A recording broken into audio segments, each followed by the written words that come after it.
Hello মেদিনীপুরবাসী, আজকে আমি চলে গেছিলাম মেদিনীপুরের এমন একটা কালী মায়ের মন্দিরে যেটার কথা হয়তো এখনো অনেকেই জানে না। আচ্ছা, তোমরা তো নিশ্চয়ই কলকাতার দক্ষিণেশ্বর মন্দিরের ভবতারিণী মায়ের কথা শুনেছো, কিন্তু আজ আমি দেখলাম আমাদের মেদিনীপুরেই রয়েছে অবিকল একই রকম ভবতারিণী কালী মায়ের মন্দির। সন্ধান পেয়ে আমিও চলে গেছিলাম, আর মন্দিরের চারিপাশের পরিবেশটা একদম শান্ত নিরিবিলি, শহরের কোলাহল থেকে অনেকটাই দূরে। মন্দিরের চারিদিকে একটু ঘুরে দেখার পর আমরা এগিয়ে চললাম মায়ের দর্শনের জন্য। আর তোমরা বললে বিশ্বাস করবে না, মায়ের মুখটা দেখার সাথে সাথেই মনের সমস্ত দুঃখ কষ্ট এক নিমেষেই যেন দূর হয়ে গেল। মায়ের কাছে হাত জোড় করে প্রণাম করলাম আর প্রার্থনা করলাম জীবনে যেন সফল হতে পারি আর সঠিক পথে চলার শক্তি পাই। তারপর চলে গেলাম মন্দিরের পাশেই থাকা ভবতারিণী মায়ের ঘাটে।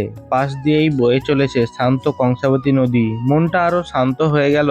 আর তোমরাও যারা ভবতারিণী কালী মায়ের মন্দিরে যেতে চাও, লোকেশনটা হলো মেদিনীপুর জগন্নাথ মন্দির থেকে পালবাড়ি যাওয়ার রাস্তা পেরিয়ে শহীদ অনাথ বন্ধু প্রাথমিক বিদ্যালয়ের পাশে দিয়েই পেয়ে যাবে মায়ের মন্দিরের মাইল ফলক।